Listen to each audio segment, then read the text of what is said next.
Hello, I'm Alex Alvarez and welcome to Constraints 1. In this lecture we're going to take a look at several of the constraints that Maya offers and how they pertain to character-object interaction, which means how you can get a character to pick something up or put it down, and also how you can get a character itself to move with an object in the scene. So if you have a character that needs to jump onto a moving platform or jump from one moving vehicle to another, constraints are going to be the most efficient way to set that up. And so we're going to look at a few different examples. We're also going to take a look at the aim constraint, which is something that's useful to control how one object points to other things in the scene. So by using that for eyes, we'll be able to have an intuitive way to control where our character is looking. So that instead of manually rotating eyes, we can specifically say that the character should track one object or look into the camera and so forth.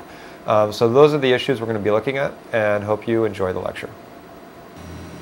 So to begin with constraints, what I have open right now is a scene that already has some constraint animation in it. And so if I hit play, we'll see that I have a character walking around and he goes and grabs his staff. And the way that this is set up is really the main focus of our lecture. But before we can get to actually doing something like this, we're going to need to talk about what the basics of constraints are as far as how they behave and some good techniques or workflow tips just to simplify the amount of controls that you have when you're animating. And so to more specifically take a look at what's going on in a scene like this though, is we can see that he's grabbing this staff, but usually when you have a character that's holding an object, you would just parent the object to the character's wrist joint. But in this case, if I open up the outliner, we'll see that my staff is sitting right here. It's not parented to any hierarchy. We can also see that if I jump to the hypergraph, that I've got this staff right here. So we'll see it's just a bunch of things that are grouped together, and then we can see that the top node is a different shape because it's constrained to something. And so we can see that its translation and rotation attributes are a different color from the default white, and that's because of the constraints sitting inside there. And so what's going on is that instead of actually parenting the staff to the character's wrist joint, since the character needs to be able to pick up the staff, or maybe potentially put it down again, what we're doing is taking that staff and constraining it to locators. And so we'll see that there's a little green locator right here, and we can also see that I have a locator over here by the character's wrist. So at this point, if I tried to actually grab the staff node, the transform node for it, and tried to move it, we'll see that I cannot rotate or translate that staff, and that's because of the fact that its translation and rotations are locked because they're constrained. But if I grab the locator, we can see I can go and move or rotate the locator, which then goes and causes the staff to move or rotate.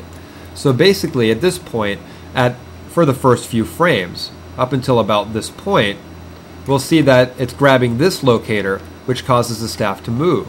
But once I get to about this point, you'll see that this locator is still there, the one that's sitting by this post. But if I move it now, it doesn't move the staff. That's because the staff has now become constrained to the locator that's parented to the character's wrist.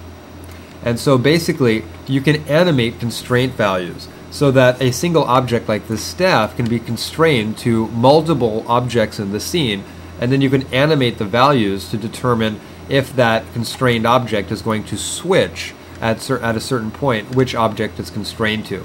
So that's basically what's going on. So the staff is constrained to two locators, one that's sitting outside the hierarchy, one that's parented to the character's wrist, and then at a certain frame, I am animating that staff's constraints to switch from one locator to the other. So that's the basics of what's going on inside here. But before we can go and set something like this up, there's a few things we need to understand about how constraints behave, and also how to efficiently get locators to be positioned and oriented precisely on top of each other. So let's make a new scene and just look at the basics. So first thing I'm going to do is create a locator. So create locator, which creates this little transform node object, which has a display, just looks like this little jack, but it doesn't render. So locators can be used for a variety of things, but using them as constraints is pretty common. And so with this locator, we'll see it's got standard translation, rotation, and scale attributes.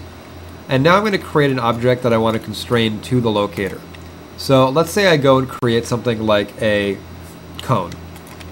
So I've got this cone here, And I'm just going to go and jump into wireframe unshaded. So locator, cone. Well, if I want to constrain the cone to the locator, that's going to force me to go into my animation mode from the status line so that I can see my animation pull down menus, or just use the default H hotkey. Switch to animation mode, and then in here we'll see that we have a pull down menu called constrain.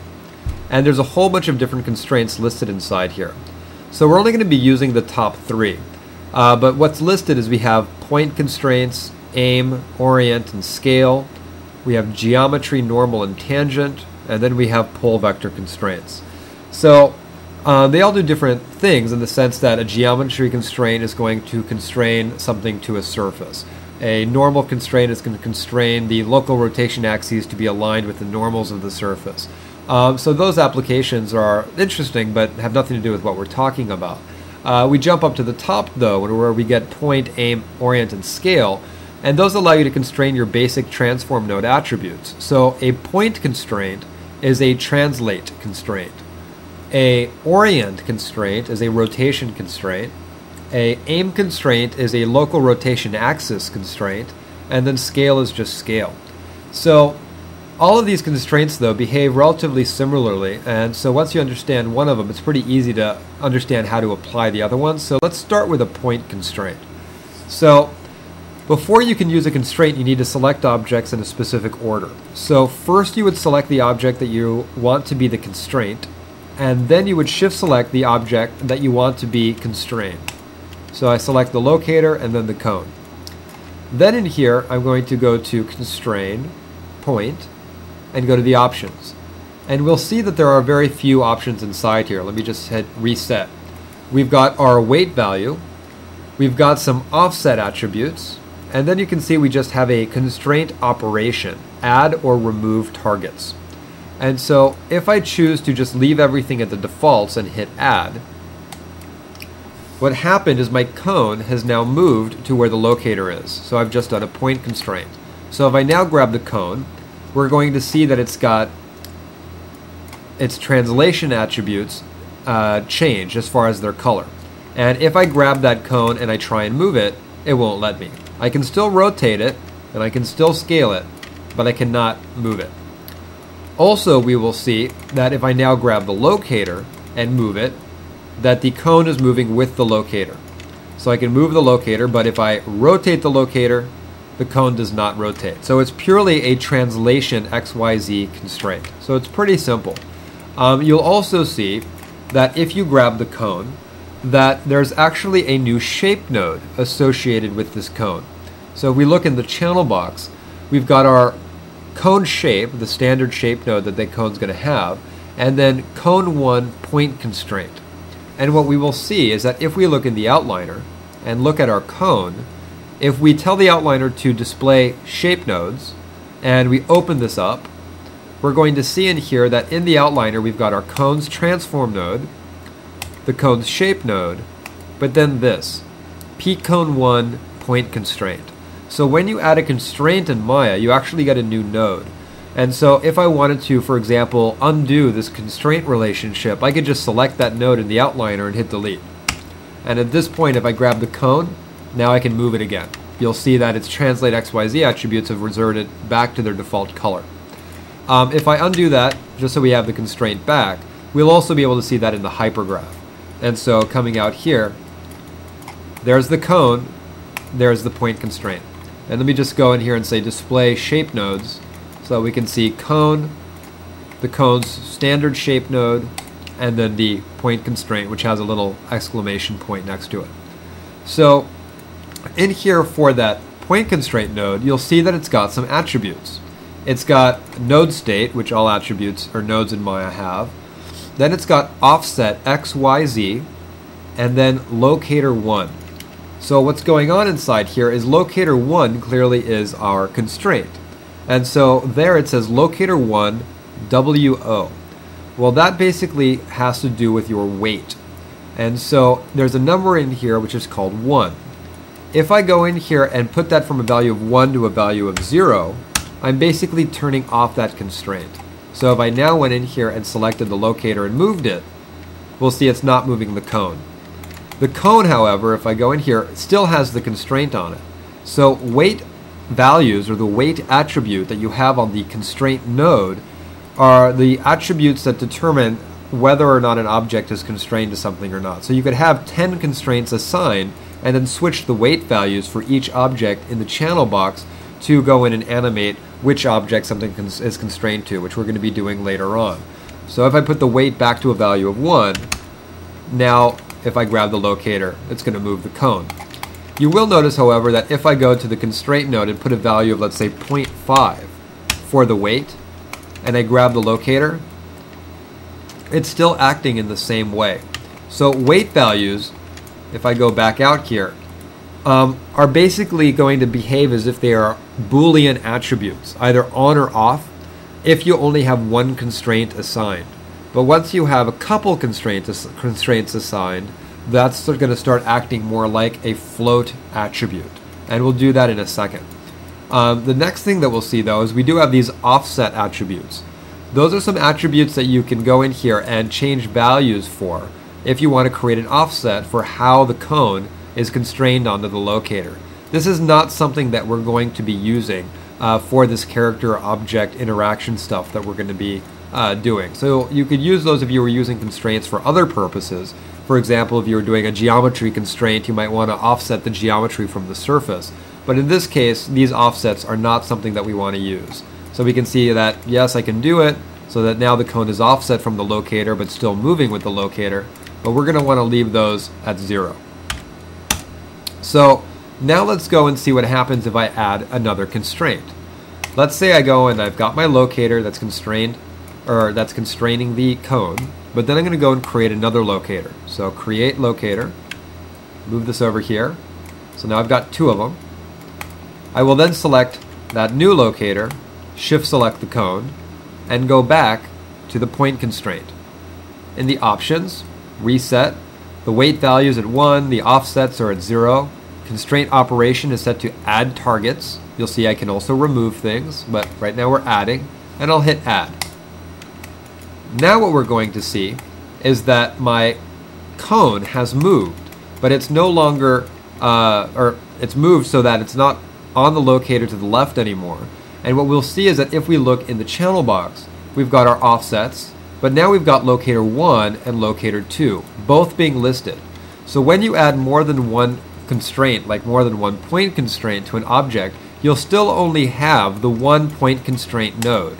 But what will happen is that new attributes will be added to that node, one for each additional constraint. So now I can see that I've got locator 1 and locator 2.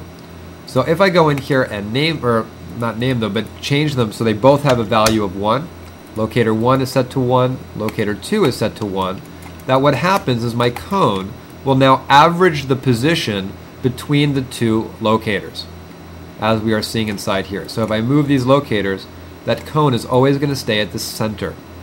While if I went in here and grabbed the cone and switched the weight value so that maybe it has a value of 0.5 to locator 1, since it has a higher weight value now to locator 2, the cone is now biased to that locator. So it's going to be a little closer to locator 2. So when you're dealing with the point and orient constraint stuff that we're going to be doing when we want to get a character to pick an object up, we're not going to go and be using values other than 0 or 1, because we're going to want to be using stepped keyframes to switch these values. But times that you may want to go and use float values would be if you want something to gradually move towards a constraint.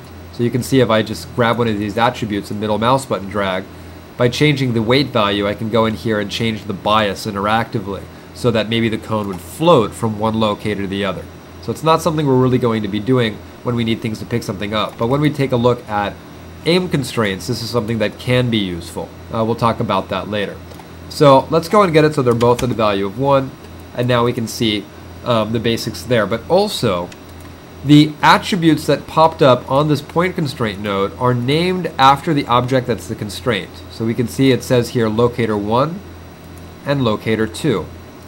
If I go and grab one of these locators, let's say locator 2, and I rename it, so I'll call it right locator, and hit enter, and then go back to that constraint node, it did not rename the attributes here. So if I grab the locator on the left and I just call that, let's say, whatever, and select the cone, what we would ideally want would be for it to say, whatever and right locator there, but it's not.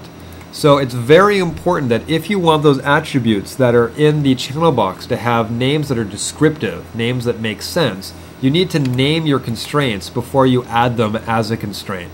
Because once you end up in a scene that has 30 or 40 constraint objects, it's going to become very confusing if they're just named locator 1, locator 2, locator 3. It'd be much better if it says things like, character A's hand, character B's hand, if the character's going to if the object's going to be switching from one character to another, or if a character is going to be juggling an object but then passing it off to another character who's going to be juggling it. That's a situation that you easily would have 4 constraints. One for character A's left hand, one for character A's right hand, and then one for character B's left hand and character B's right hand. And it would be very helpful for those to be named descriptively in the channel box. So just remember to do that. So if I go in here and I delete both these locators, or let's say I just remove them as constraints by just going out and into the outliner and deleting the point constraint node, I can then, now that I've named them descriptively, select that, shift select the cone, point constraint. Select this one on the right, select that cone, point constraint. And now it's going to average the distance between the 2 locators, but also if I select the cone, we can see in here I've got whatever and right locator. So now I've got descriptives names there. So that's the basic of a point constraint and how they behave. Now let's take a look at an orient constraint. For that, I'm going to go in here and let's say we just delete one of our locators. So that now my cone is constrained to this locator, but we'll see that the rotation of the locator is not making a difference, or its scale, just its position. Also, by the way, you'll notice that the way that my cone's scaled is based on where the cone's pivot is, which kind of makes sense, that objects always snap to things based on their pivot point. So if you want to change that, you should just move your object's pivot. Try again not to rely on the offsets. And so I've got my cone, it's constrained to the locator. Now I want to add a point or a orient constraint. For that, I'm going to, again, first select the object that you want to be the constraint, then shift select the object you want constrained, and now I'll go to orient. Options in here, we hit reset, you'll see that we've got weight and constraint. It's not showing us any offset values. Then if I hit apply, close, select the cone, you'll see that now translate and rotation have changed color. You'll see that I now cannot move it, and I also cannot rotate the cone.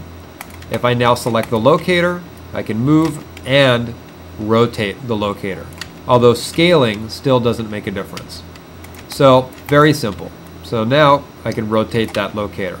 But you will notice if I open up the hypergraph, we now got another constraint node. Now we have our point constraint node and an orient constraint node. So each type of constraint will get a separate node. Although if you have multiple objects that this cone is orient constrained to, they'd all be listed underneath this orient constraint node. So point and orient. So if we take a look in the channel box, when I select the cone, right now it's listing the attributes for the orient constraint. If I click on the point, you're going to see inside here that I've got point and orient. And by clicking on their names in the channel box, it's going to determine which attributes are being listed below. So if I go to point constraint, go to whatever WO, enter a value of 0, now we'll see that if I move the locator, the cone does not move. But if I rotate, it still rotates. So I've turned off my point constraint, but my orient constraint is still on. And so if I now wanted to go in here, you'll see that as I click on point, I see a value of 0. When I click on orient, I see a value of 1. Although you will notice that when I click on orient, we do see offsets for X, Y, and Z. And so you do get offset attributes for orient as well, but again, we don't want to touch those for the type of work we're going to be doing. So I'm just going to leave those at 0. So something that is a really good idea to do is for the work we're going to be doing with the character-object interaction when a character is picking an object up or putting it down or whatever, we're going to be wanting to switch our point and orient constraints at the same time. And so it's a good idea to get your orient weight value to be linked to your point weight value or vice versa, so that instead of having to animate both the point and orient weight attributes, I can just animate one of them and have the other one automatically mimic it. The best way to do that is to just use the connection editor. So window, general editors, connection editor. Then I'll go and grab my point constraint node in the outliner. In the connection editor, I'll say reload left as my output. Then I'll grab the orient constraint node, reload right, and then at the bottom of the list we'll see whatever WO. We'll see it at the right there. And I've now connected via the connection editor my constraint weight values from one constraint type to the other. So that now if I click on the point constraint, we'll see whatever has its default white color. But if I go to the orient node, we can see it's changed color because it's linked. So that at this point, if I grab the locator, I can move it and I can rotate it. But if I go to the point constraint and change whatever to a value of 0, and now grab the locator, it's off for both translation and rotation. We're going to do this again a few times, but it's just showing you some workflow stuff, just trying to get this covered as quick as possible. So, but again, we're going to do this a few times. So we've got our point and our orient linked to each other. So at this point, we've seen the basics of how point and orient constraints work. And so now let's go and use these and animate some values just so you can see how we would do a handoff. So we'll create a couple locators, and let's say we'll just use something simple like a cylinder and see how we can get that object to be handed off from one locator to another. And so for this, we'll create a new scene. So I'm going to start by creating a couple locators. So I'm just going to create one that'll move over here. And maybe scale that up a little bit, and another locator over here. And then I'll create a little poly cylinder and turn on wireframe on shaded. So basically what I want to do is I want to do a handoff. I want to get this cylinder so that it's constrained to both locators. Then I'm going to have these locators come towards each other, touch each other, and at the point that they touch each other, the cylinder will switch which locator it's constrained to. And so you're just going to have to, in this simple exercise, get an idea for what the entire process is for dealing with constraints and precisely orienting them with each other and stuff like that. So to get started, we need to constrain the cylinder to the locators as both point and orient constraints. So first I will select that locator. And first we need to also decide if we want these locators to be named descriptively. So in this case, let's say I'll just call this one left and I'll call this one right. And so now I will select the locator, shift select the cylinder, and then go to constrain point. Then I will select that locator, the cylinder, point. So now we can see the cylinder is just averaging the position between the two locators. But we haven't done an orient constraint yet. So select locator, cylinder, orient, and then in here, locator, cylinder, orient. So now if I grab that locator, I can also rotate it. Either of these locators can be rotated because it's going to be averaging the rotation as well. So if I select the cylinder, we will see that we have a point constraint and an orient constraint node. We will also see for the point constraint node, we've got left and right, and for the orient constraint node, we've got left and right. And we're going to ignore the offset attributes there. So then in here, what I'm going to do is I need to animate my locators coming towards each other. So let's say I go in here and start by just doing some snapping here. I'm just going to take that locator and that locator, and then I'm going to use spline keys. So I'm going to do set to spline.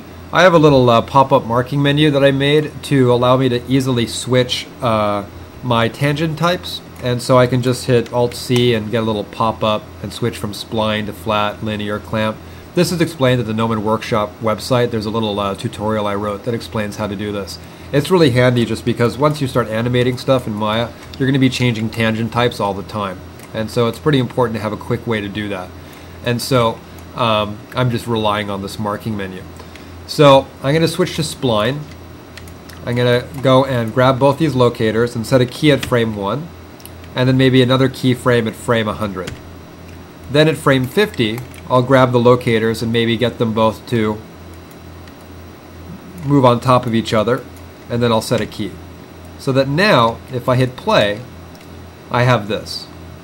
And then maybe at frame 50, I'll also grab both the locators and maybe rotate them a little bit and reset that key. So that now when I hit play, I've got this. And to make it easier to see, let's just move this stuff up so it's not on the grid.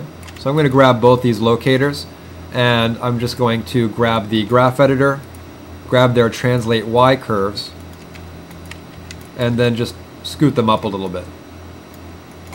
Alright, so now I have the same animation, just a little higher in Y. So the locators are coming on top of each other, and I know for a fact that at frame 50, they are perfectly positioned and oriented with each other. It was easy to do because I relied on snapping and rotated them together. Things aren't always that easy though, and we'll talk about that in a second. But first, how do I get that cylinder to switch which locator it's constrained to? Well, what I'm going to do now is let me grab the cylinder, and we can see that it's got its point and orient constraint nodes. And again, we can go and see those over here in the hypergraph. Well, I mentioned that you can reduce the number of nodes or attributes needed to be animated by just using the connection editor. And so this is a really good habit. Again, we have a scene that doesn't have many locators, but you can very easily get into situations, as we'll see later, that you have a lot of locators. So let's go in and get our point constraint weights to drive our orient constraint weights. So I will open the connection editor, grab my point node, load that as my output, grab my orient node, load that as my input. Scroll down to the bottom for each one, and then I will click on left and then left. So now my left weight for my point node is driving the left weight on my orient node, and then do the same thing for right. Close that, and we will now see that if I click on my point node, its attributes are its default color. Grab the orient node, we can see they've changed color because they're being controlled by the point attributes. So right now they're both at 1. If I put them to 0 and click on the orient node, now both of the orient attributes are at 0. So things are definitely connected right. So at this point, if I select my cylinder, and I want the cylinder to be constrained to the locator on the left, I will go to the point node, click on it in the channel box, and go down to the right weight and put that to a value of 0. And now left has 1, right has 0, and so therefore if I grab that locator over there, the cylinder is going to move and rotate with that locator. So if I now hit play, we've got this. So now we need to figure out how to get the cylinder to switch from one locator to the other at frame 50. And so for this, I need to set a key at frame 1. I'm going to select my cylinder, and I need to keyframe my attributes on my point constraint. But now it's very important to go back again to changing your tangent types. And so for the tangent types, you can change them, by the way, if you just go to your animation preferences. But again, I really recommend making this so you can do it quickly. We'll see if I just go to my preferences, and we can see that if I go inside here, we've got all our different categories. And in here, if you go through here, you'll find keys. So settings, keys, and then we've got tangents. Default in tangent, default out tangent. They're both set to spline right now. So trying to open or going and opening this window every time you want to change your tangent types is kind of annoying and a waste of time. So make a marquee menu. So at this point, I'm going to say stepped, and now I'm going to grab both those attributes in the channel box and then right click, get my pop-up, and go up here to key selected. So I've now set a key at frame 1. It's not going to change my animation at all. But now what I'm going to do is go to frame 50. That is the frame that these two locators are exactly on top of each other. It's very important that you do this at that exact frame.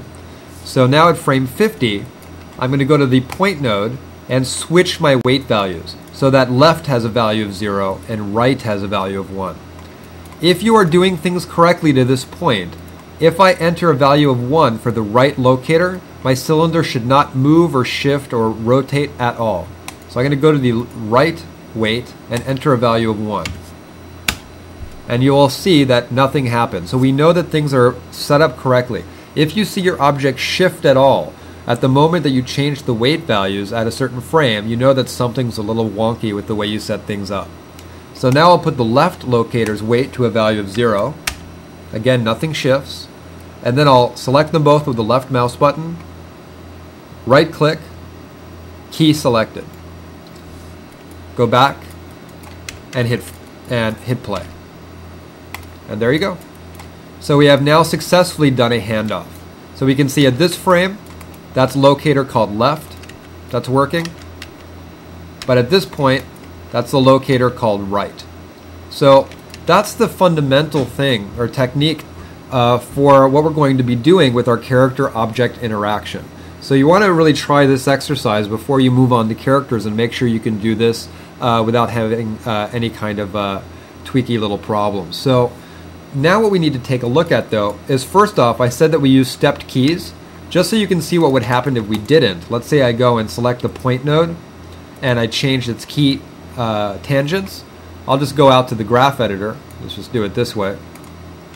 And in the graph editor, I can see those curves that are stepped. If I change them to spline and we hit play, we'll get this.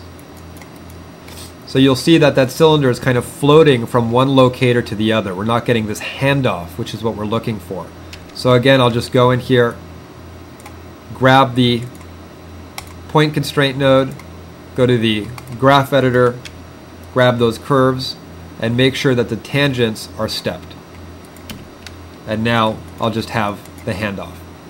So the next issue is, how does this work if you need to position or align your locators, but they're not just grid snaps somewhere in the scene? So now what we're going to do is let's repeat this exercise, but in a little bit of a different scenario. Let's say I go in and delete the animation we have. So I'm going to grab both those locators and just delete their animation, like so. Then in here, let me also delete the animation on the point node. So delete selected. So now if I hit play, I have no animation. So let's say we've got these locators. Well, if you're trying to, and let me hide my cylinder for a second. Let's say I have this locator and I put it over here and I rotate it a little bit, like so. And then I decide I want to get this locator perfectly positioned onto that locator. How could you do that if it's not grid snapped in a simple way? Well, you might think like, okay, well maybe one of my snapping tools works. So let's say I go to point snapping. And you'll see that point snapping actually works for locator snapping. So while that's useful to get them to be positioned with each other, they're still not oriented with each other correctly.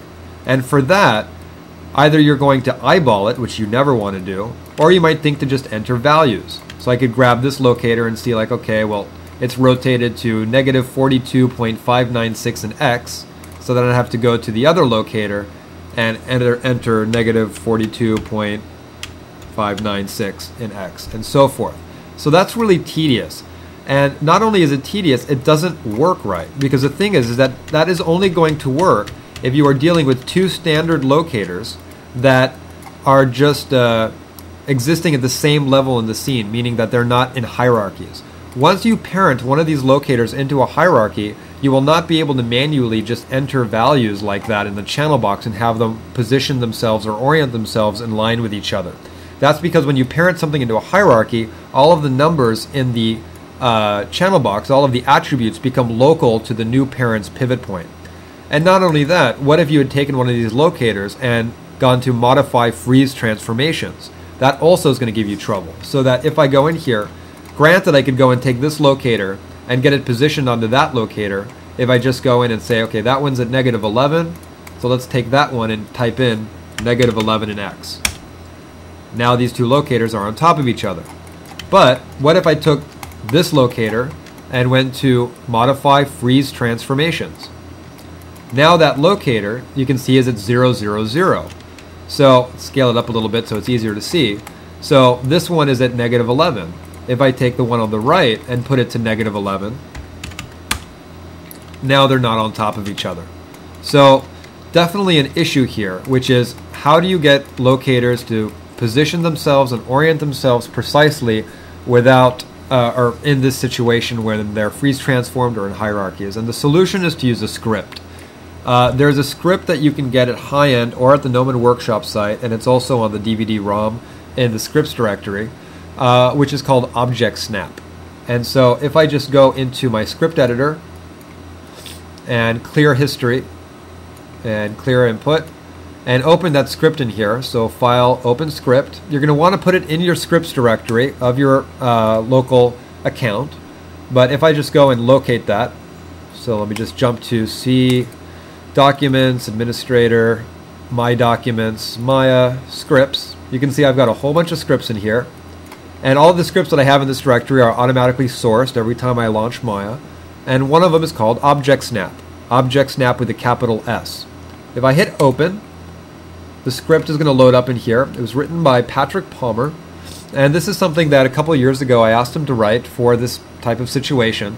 And fortunately, he wrote it, because you can see that all of this stuff is what's necessary in order to get one locator to position and orient itself onto another one. So it's actually a lot harder than you might think. And so what this script does is it defines a new procedure called Object Snap. So if I go in and hit enter to execute this script, at this point what I can do is just go and take a locator, let's say the one on the left, and move it and rotate it. And then when I want to get this locator onto that one, instead of doing it by eyeballing it, which is going to give you popping on your constraints, I'm just going to use his script.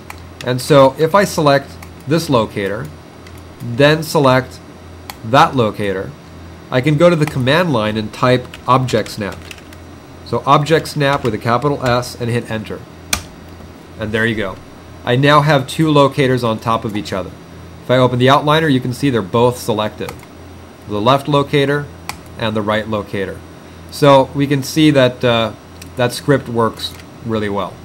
So pretty simple. And so by using that script, you could choose to create a button on the shelf or a hotkey for that. So if I go and get my shelf open, we'll see that I've got Object Snap right there. So I could go in here and get this locator to be over there and rotate it like this. Select this locator, then that locator, and then hit the Object Snap button on my shelf. But again, hitting that button, all it's doing is executing Object Snap, just that one word. Two words that have no space between them. So let's go in here now and utilize this. So in our same situation. So I'll just get my locators to be, let's say, starting over here. So maybe at frame 1 we've got this. Then I will set a key on both of them using spline keys. I can get my cylinder back. Then I'll select both of them and set a keyframe at frame 100. Then at frame 50, I'll grab this locator and move it over there and rotate it like this. And then I'll grab this locator, shift select that locator, and execute Object Snap. And then now select both the locators and set a keyframe at frame 50. So that now I've got this. And actually for this locator at frame 1, let's go back to frame 1, I'll have it start over here. So let me set a spline key. So now I've got this. And then also, by the way, for that at frame 100, I'll also have it go over there. Okay. So now, as far as the handoff, I just grab the cylinder, switch to stepped keyframes, and then go to my point constraint node, keyframe them both, my weight values for left and right. Then I have to go to the frame that they're on top of each other, which is frame 50, and then switch them. When I switched, the cylinder did not shift at all. And then right click, key selected. hit play, and there you go. So I've now been able to do a handoff between two locators which were positioned and oriented in kind of an awkward place in the scene. And one had been freeze transformed and everything still worked. So now that we have the basics of this understood, we can now move on. And so what we're going to do is first take a look at the aim constraint, which is not really related to characters picking things up, but it is related to character-object interaction if you want a character to be looking at something, for example.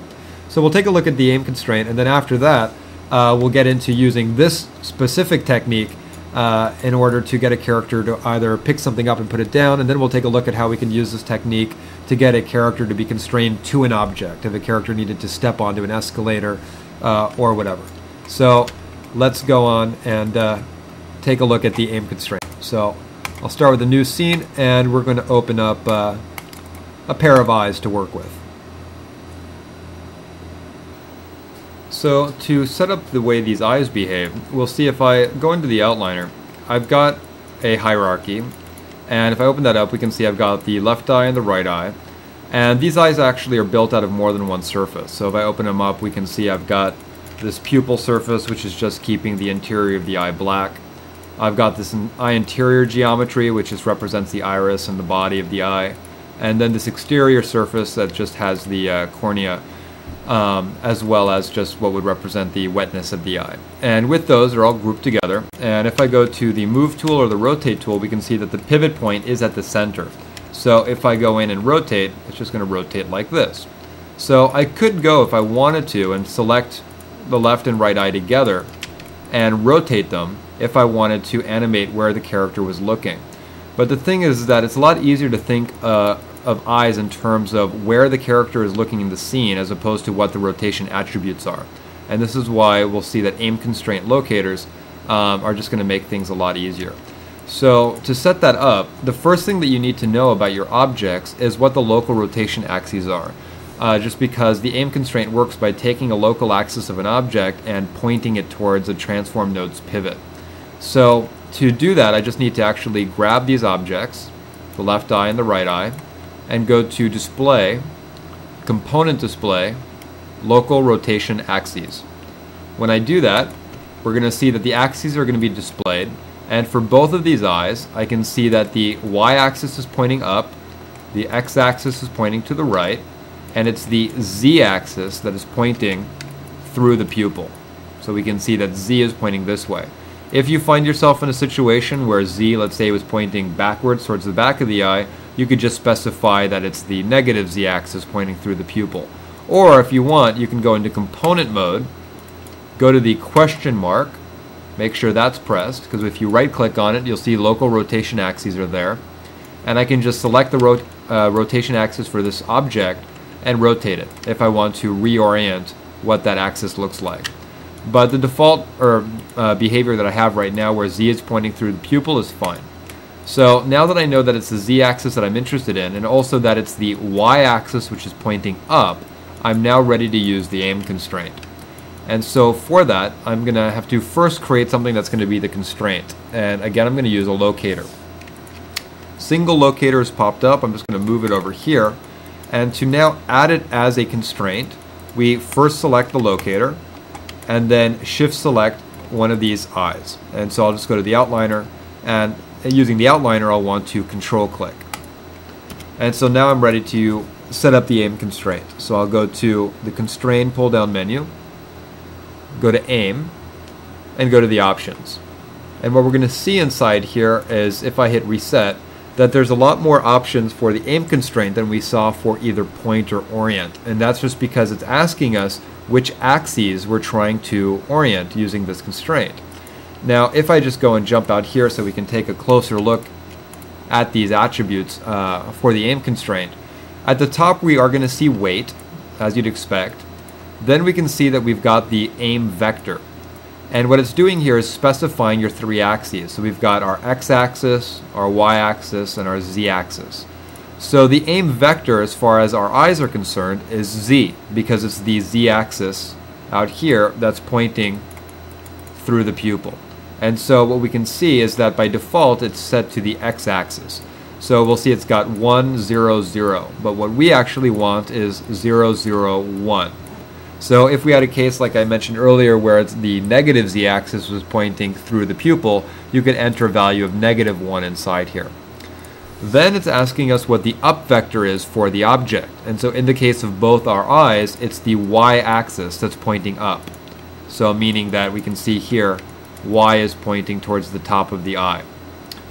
Then it's asking us what our world up type is. The default says vector, and then the world up vector is specified as 0, 1, 0. Just means that y is up. And that is the default for Maya for your scene. And so if I go into Maya and I look in the lower left corner, we can see that y is up. And so you're just going to leave that at the default. It needs to know that because it's trying to figure out how to align your object's local rotation axis with the world. And so the world up type being y up is fine unless you're working in z up. So now that we've seen these attributes, they're relatively straightforward, and we do have our constraint operation add or remove. And so going back out to Maya, I've got, again, first the locator selected, then the eye, and then I can go out here and specify 0, 0, 1. So the aim vector is specified here as being z. Up vector is y, world up is y, and then I'll hit apply. And there you go. So we'll now see for the eye, it's pointing towards the locator.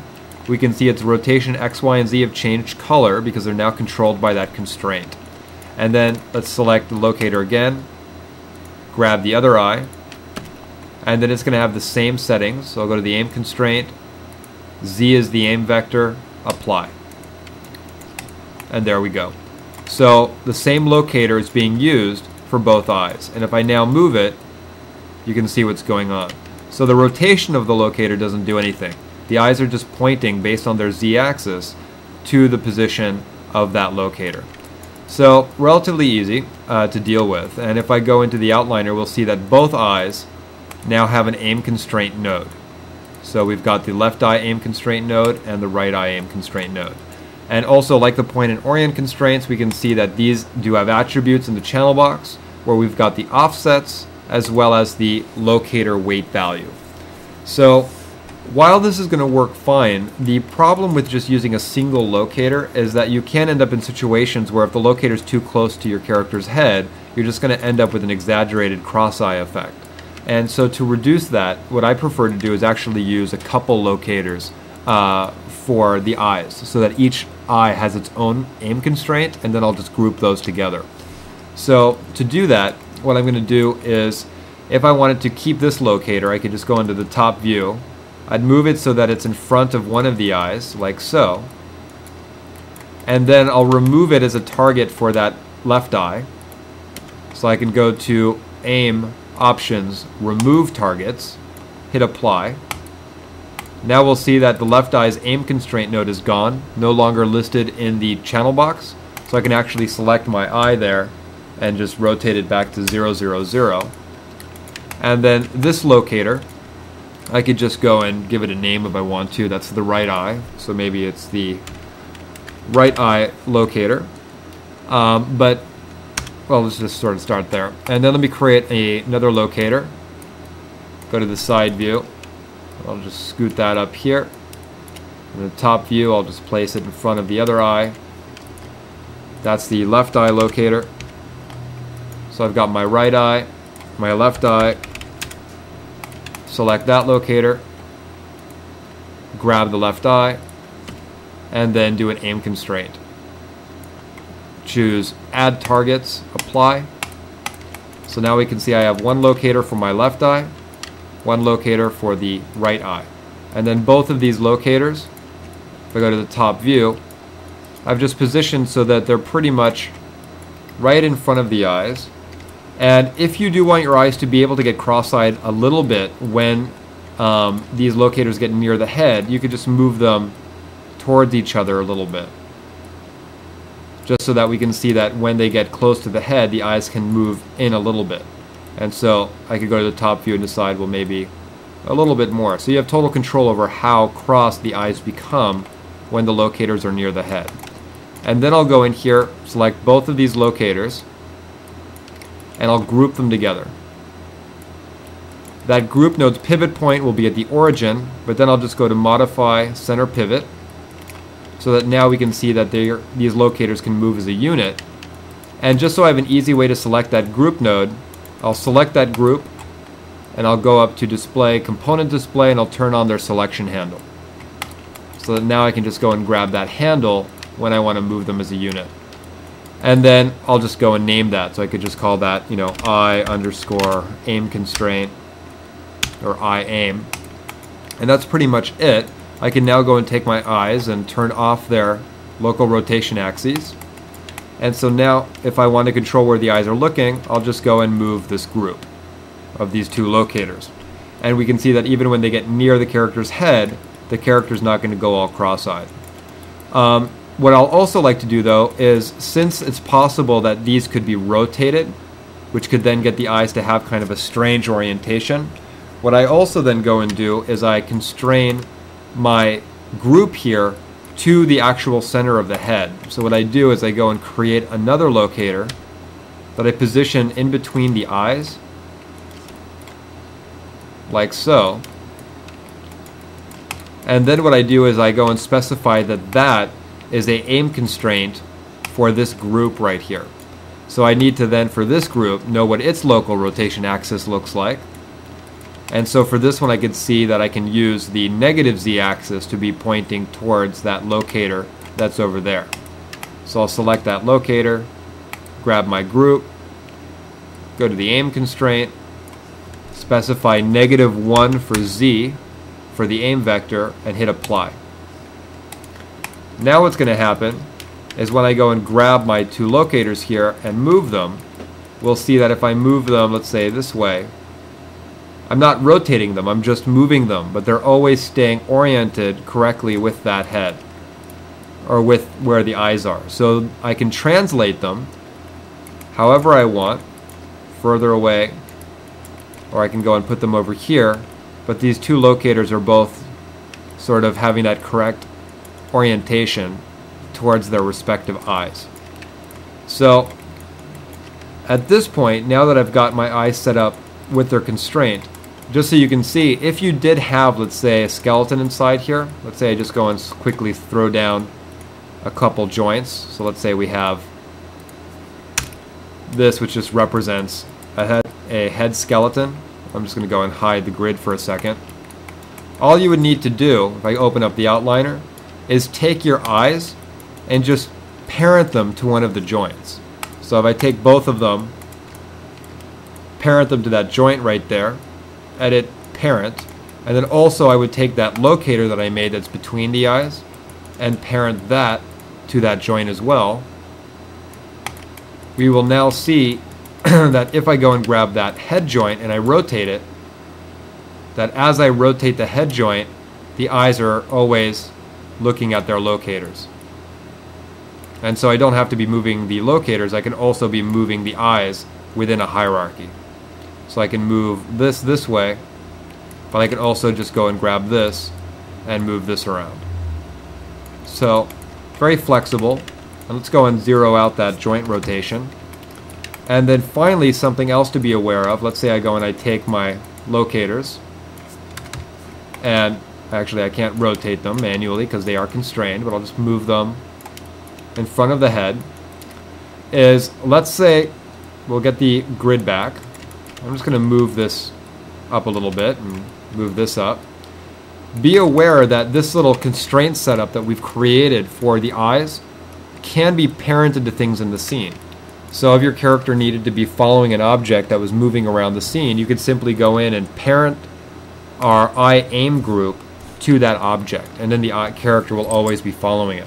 You could also go in and take that and parent it to your camera so that the character is always looking into the lens, for example.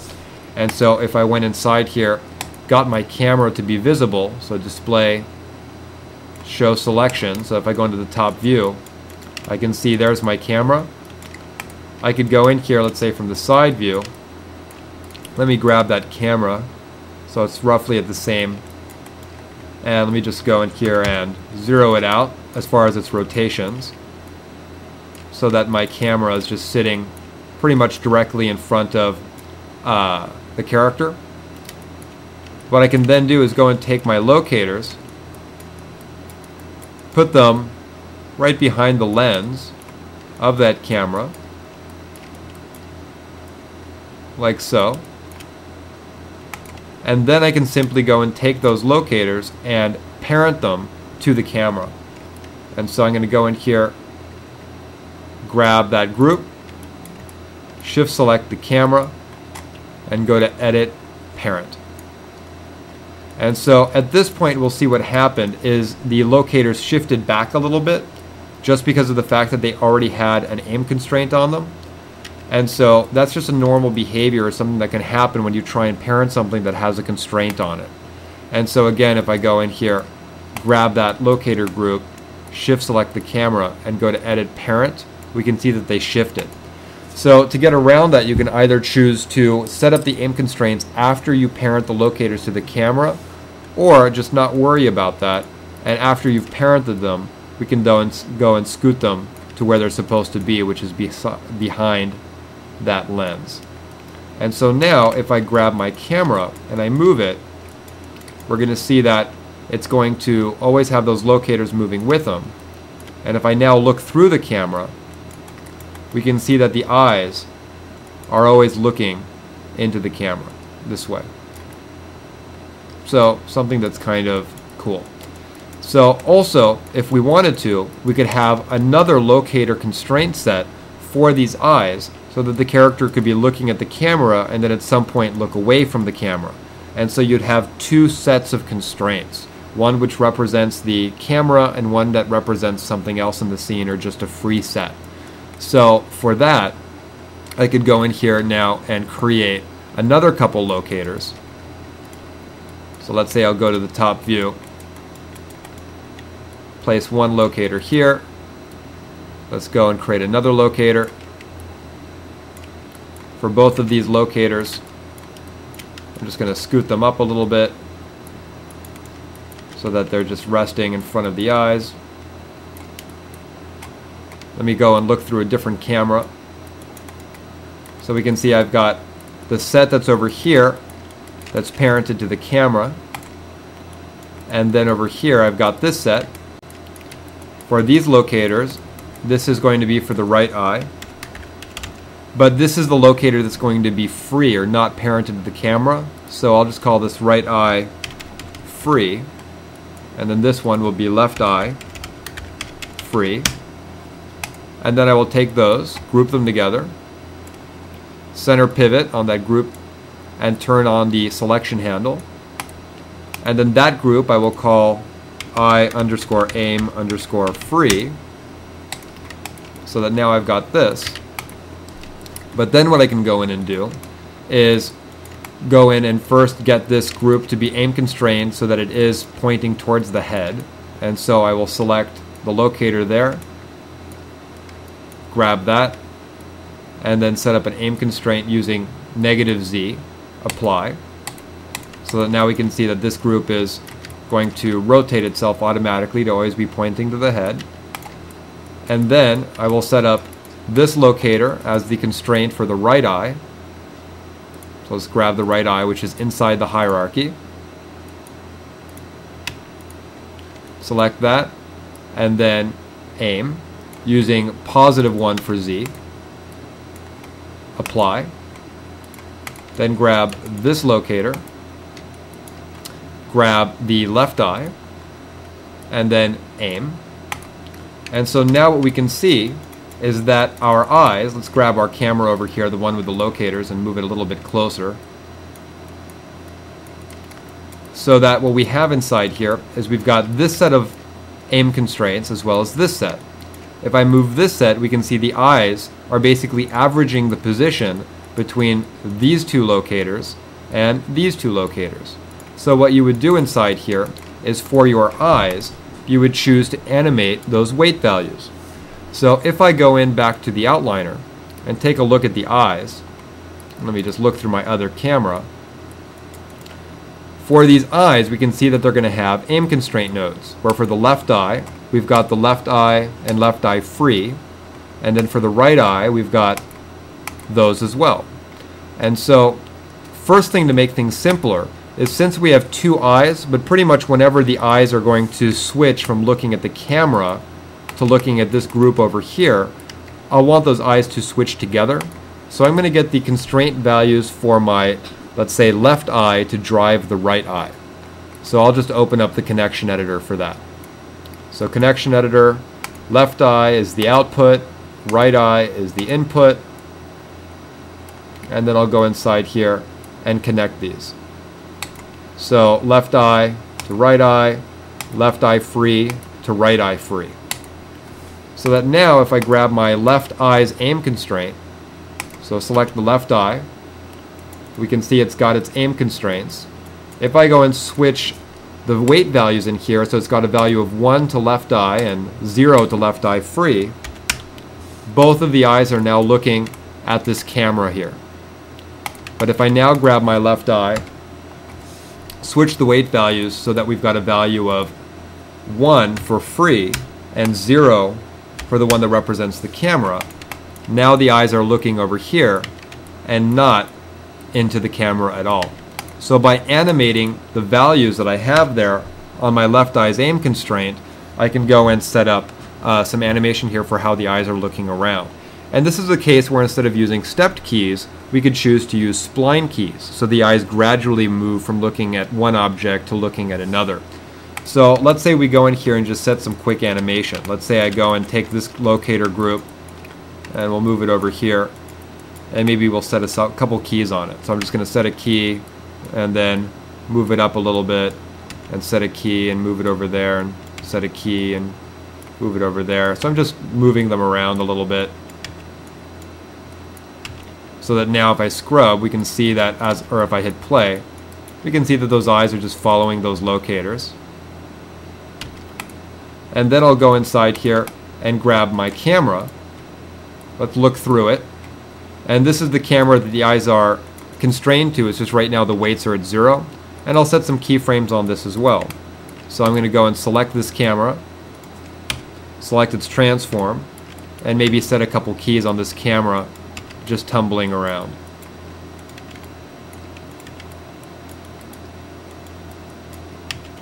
So now this camera is moving as well. But we can see that the eyes are constantly tracking the other locators. Well, now all I need to do is grab my left eye, and at frame 1 I'm going to use spline keys, and I'll keyframe these values so that maybe at frame 1 the eyes are looking at the free locator group, but then maybe around this point, maybe they still are, key selected, but then maybe around this point I want them to switch and look at the camera. So I'll put the weight to 1 for the camera and 0 to the free locators and set a key. If I now go in here and play this, you can see that we get a switch from the eyes looking at the free locators to then switching to look into the camera. And then maybe if around this point I want them to switch back to look at the free locators, I'll grab my eye, keyframe those weights, and then maybe a few frames later, switch them to be looking at the free locators. And there you go. So that's pretty much how I handle eye animation using constraints. And so we can see that we've been able to go in there and get the eyes to look at the free locators, look at the camera, and then at the end just switch back to the free locators again. And then also, with all of this, I can also go in and set some keyframes on that head joint. So I could go in and rotate that, and a few frames later, I'm just setting some sort of random keys on this head, just so you can see that this is all going to work together.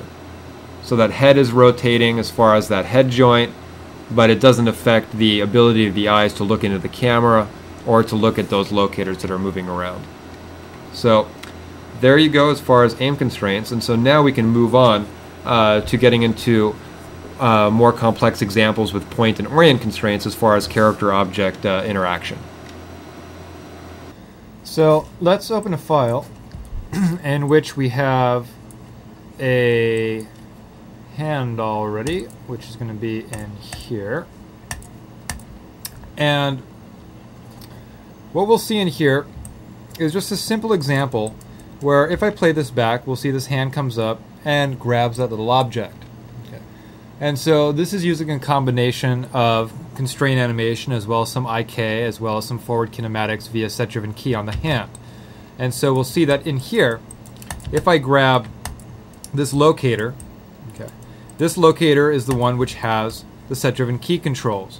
So we have a finger spread, and then we also have a grip, which is something that just happens to be the perfect grip for the hand to grab that object. So that's a handy thing that I sometimes do, is I just go and create a set-driven key pose for a hand so that it's assuming the correct shape to select an object in the scene, just so if you have to animate that hand picking it up and putting it down a few times, it'll just make that a little easier.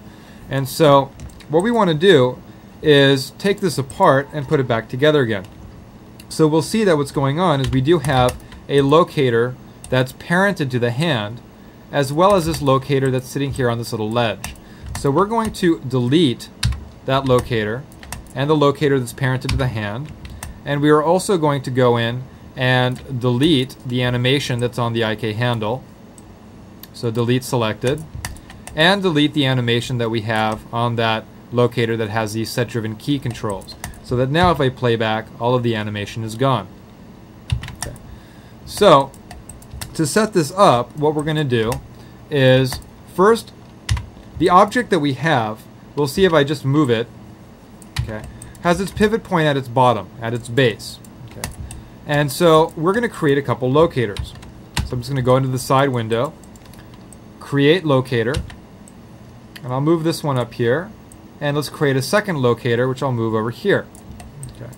Well, this locator I'm going to call hand. Okay. And if you had a character, a full character in the scene, you'd have left hand or right hand. So this one's just called hand. I'm just going to move this to an arbitrary position near the hand and parent it to the wrist joint. Edit, parent. So that if I now grab my IK handle, we'll see that locator is moving with it. Okay. Then I've got this locator over here. This one I'll call free, or you could call it table or whatever it is, but right now we'll just call that one free. So that's the locator that this object is constrained to when it's not constrained to anything that's in a hierarchy. And so I've got the two locators, and so what I'm now ready to do is take this object and constrain it to both of them. And so I will select the free locator, shift select the surface, okay, and let's just jump into shaded mode so it's a little bit easier to see what's going on. So again, grab the locator, shift select the surface, and then we'll go to point constraint, hit add, and then we will go to orient constraint and hit add. So that now, if I grab this locator, I can move it and rotate it. Okay. And so what I will do is I will take the locator and move it so that that object is basically resting on that ledge. Then what we're going to do is also constrain the object to the locator in the hand.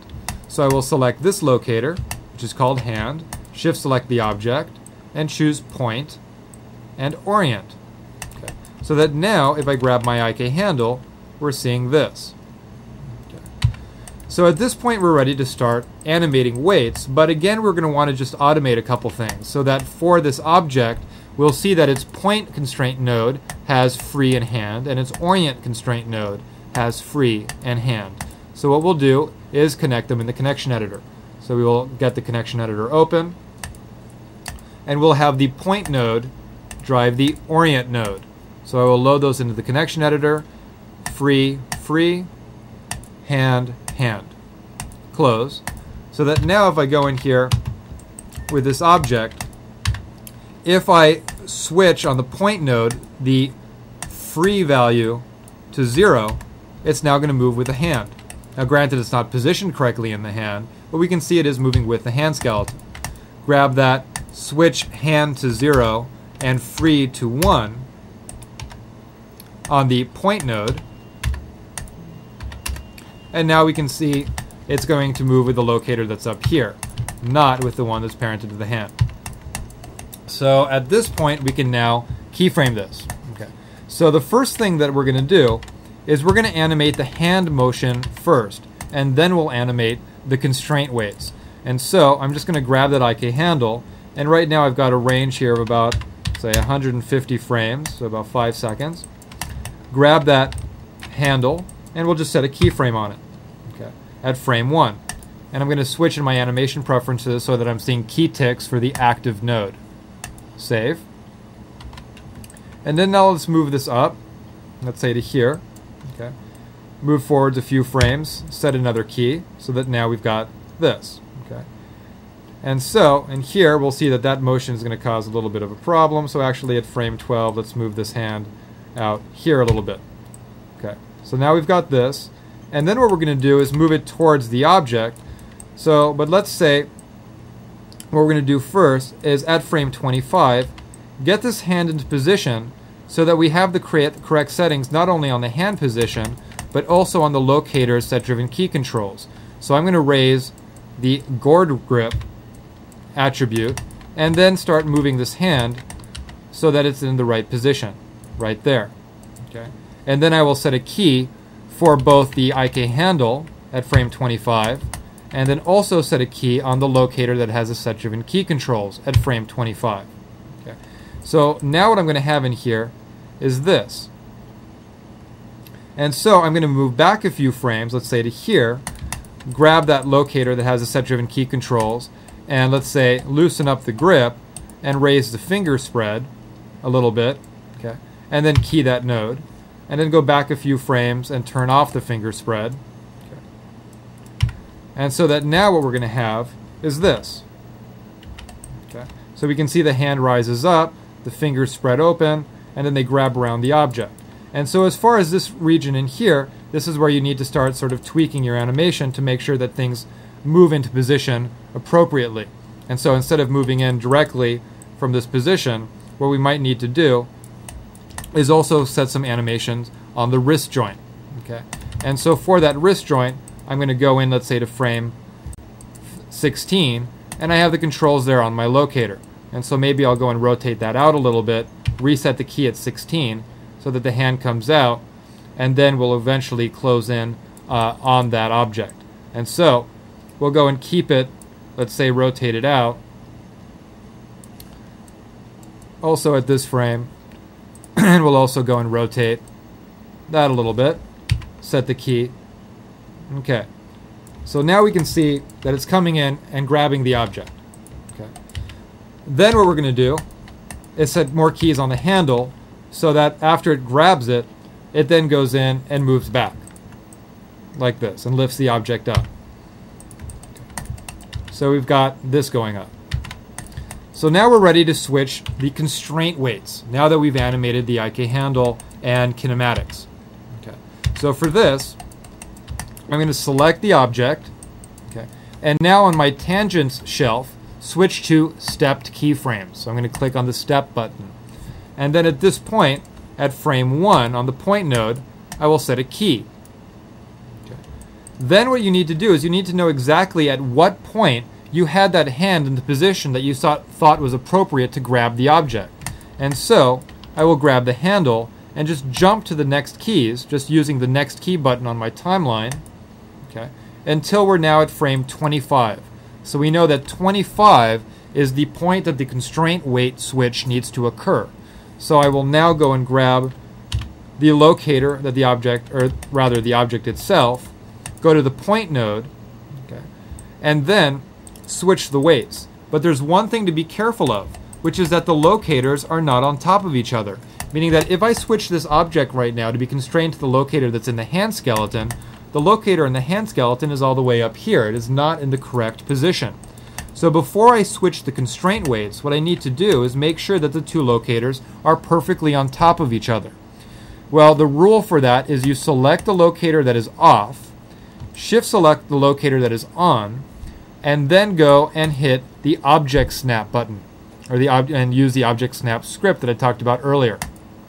So that now the two locators are perfectly on top of each other at frame 25, so I can now set a keyframe on the locators first, and this can be stepped keyframes or spline, it doesn't matter. Let's say I choose spline. Okay. Then switch back to stepped keyframe at frame 25 for the object. And now go to the point constraint node and set the free weight to 0, the hand weight to 1, okay, and then set a key. at frame 25. And now, if I play this back, there you go. So you can see we have now successfully animated the hand picking up the object off the ledge. Okay, so it's relatively straightforward. So if we wanted to go in and let's say now put the object back down, but someplace else. So it's picked it up, but now we want to put it down. Okay, so to do this, what we're going to do is we're just going to go in and grab, let's say, that little ledge and make a copy of it. And so I'm going to go to Edit, Duplicate, Reset, say move this over here and rotate it a little bit. So that now let's say we've got this other ledge that we want to move the object to. Okay, and have the hand put it down over here. Okay. So that's something that is easy to accomplish using all the techniques we just did.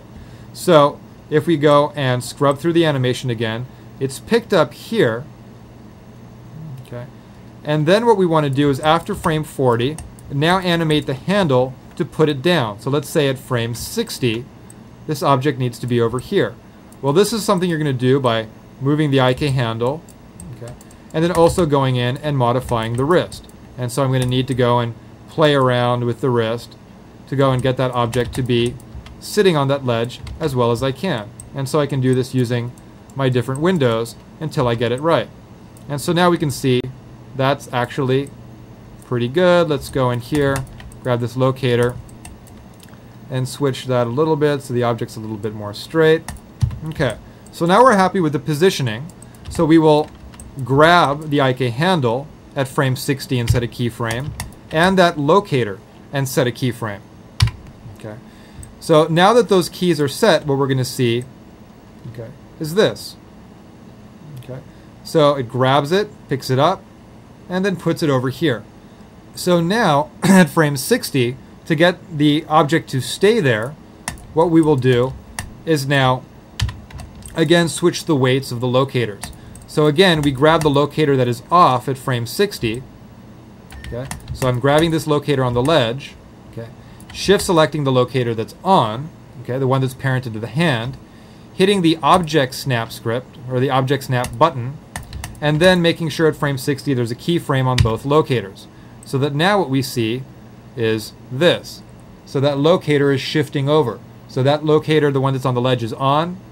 Here it turns off, slides over to the side, and then what we need to do is now turn it back on at frame 60. So to do that, we grab the object, make sure that we're in stepped keyframes. Okay, so hit the step button, and then on the point node, set free to 1 and hand to 0. And then set keys on those two attributes.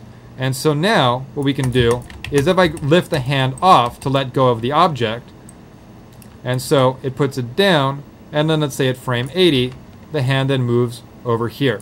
Okay, set a key, and you can see that everything is functional. I'm just going to go and change those keys on the hand so they're spline, and hit my spline button.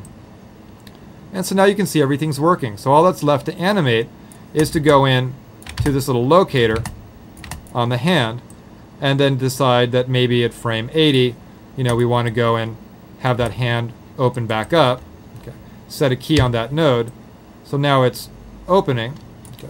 But again, we want spline keys inside here for that locator. Okay. So now we've got this, and then it just becomes a matter of going in and controlling how you're actually animating those fingers open so they do not actually go through the object. And so I can go and actually get that, let's say, to open a lot quicker, so that maybe they actually open at around this frame. Okay, let go of it right there, set a key, so now they open a lot quicker, and then maybe we actually have that IK handle move out a little bit more to the side. Okay, and so let's get that over here. Okay, reset that key, and so now we can see that things are looking pretty good. So we have now been able to go and pick it up and put it down. And so lastly, you'll see in here that that thumb is going through right there. So it's just a matter of going in and now tweaking it so that doesn't happen. And that's going to then occur by, again, doing some animation on that wrist. And so that it's actually rotated a little bit so that we don't have that problem, okay, with how that wrist is going in and avoiding the object. And so you'll just go in here and make some tweaks, okay, to your node. And let's just get that out a little bit, like that. Okay. And then reset that key. Okay. And so now we're good. So this is definitely an exercise that you want to try as far as being able to do something simple like this. And you'll see that once you just do it a few times, you get the hang of it, and you can do it while talking. So it's something that is pretty cool, relatively straightforward. And again, automating the constraint weights as far as having the point drive the orient is a good idea. And then furthermore, since we're switching the tangent types that we want quite a bit, that's why it's a good idea to have these buttons on the shelf. Okay. And so that pretty much covers it for picking an object up and putting it down when we're using kinematics. So if we look at the file that we started with, and so let's just go and get that open, we'll see that it's basically the same thing. So let me just go and grab this. And so this is the file where the character is taking a few steps, and while it's walking, it's picking up the staff. And so now we'll be able to clearly understand exactly what's going on, where as the character walks by and the hand approaches the staff is constrained to a locator that's parented to the hand, and also constrained to a locator that is outside of the hierarchy, which is called free.